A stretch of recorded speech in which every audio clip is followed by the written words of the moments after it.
आज का प्रमुख चैप्टर है बहुपद। तो आइए हम अब इसके बारे में जानते हैं कि बहुपद है क्या। ठीक है, बहुपद किसे कहते हैं, बहुपद है क्या, तो इसके बारे में अब हम आपको बताते हैं कि बहुपद क्या है। देखिए, बहुपद में दो शब्द आपको दिख रहा होगा। पहला है बहु और दूसरा है पद। पहला बहु है और दूसरा पद है। ठीक, तो बहु का मतलब होता है बहुत सारे, यानी ढेर मनी। बहु का मतलब क्या होता है? बहुत। और पद का मतलब पद। पद का मतलब पद, जिसमें बहुत सारा पद हो, यानी जिस बीजीय व्यंजक में बहुत सारा पद होगा ना, उसको क्या कहेंगे? बहुपद कहेंगे। कोई दिक्कत नहीं। तो सबसे पहले आइए अब हम लोग जानते हैं कि पद क्या है। बहुपद को विस्तार से जानने से पहले इसके बारे में जो छोटी छोटी जानकारियां हैं उसे हम जानते हैं। क्या है उसमें? सबसे पहला है पद। पद जिसको अंग्रेजी में हम लोग टर्म कहते हैं। ठीक है, अंग्रेजी में हम लोग इसे क्या कहते हैं?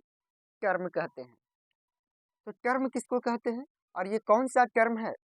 बहुपद किसका भाग है? तो बहुपद बीजगणित का भाग है। तो इसमें जितना भी पद आएगा बाबू, वो बीजगणितीय पद कहलाएगा। तो बीजगणितीय पद कहते किसको हैं? तो इसमें बीजगणितीय पद में दो चीज होता है। बीजगणितीय पद में कितना चीज होगा? दो चीज होगा। पहला होगा चर, चर राशि, और दूसरा होगा अचर राशि, अचर राशि।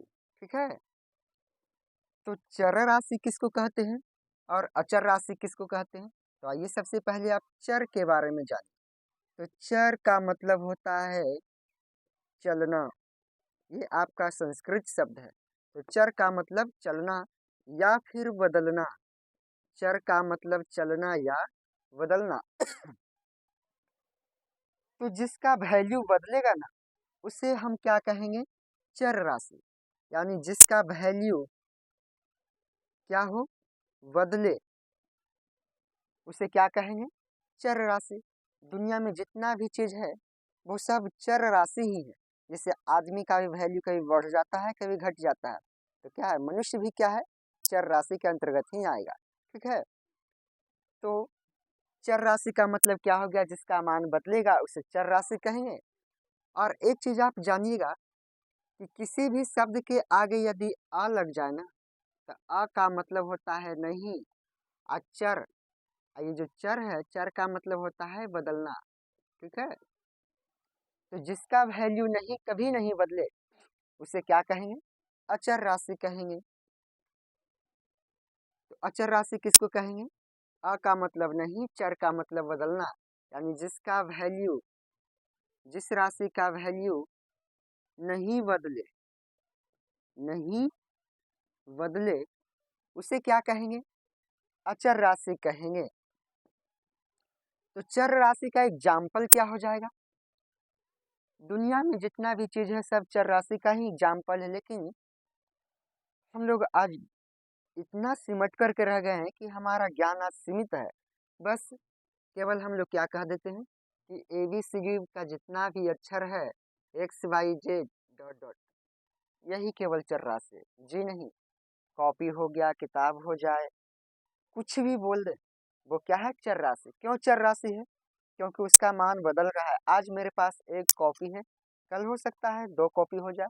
आज हमारे पास 10 रुपया है, आने वाला समय में हो सके मेरा, हमारे पास जो आय है वो बढ़ जाए, 10 रुपया की जगह पे 1000 रुपया हो जाए।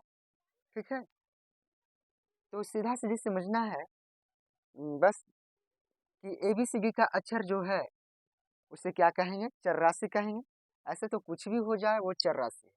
जैसे का, जोड़ का, ये भी आपका क्या है? चर राशि ही है। का भी चर राशि, ख भी चर राशि। अब देखिए यहाँ केगो है, पहले बेचारा एगो का था, बाद में केगो आ गया, एगो और आ गया, था केगो का हो गया, दो गो का हो गया ना। ठीक है, तो चर राशि किसको कहेंगे? यानी XYZ डॉट डॉट, कुछ भी रहे वो क्या कहलाएगा? नाम जो है सब चर राशि में है और संख्या जो है अचर राशि में है। कोई भी संख्या क्या है? अचर राशि है।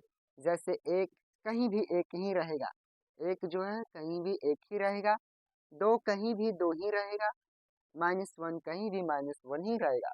अतः सीधा सीधी याद रखना है कि नाम जितना भी है सब क्या है? चर राशि है और संख्या जितना भी है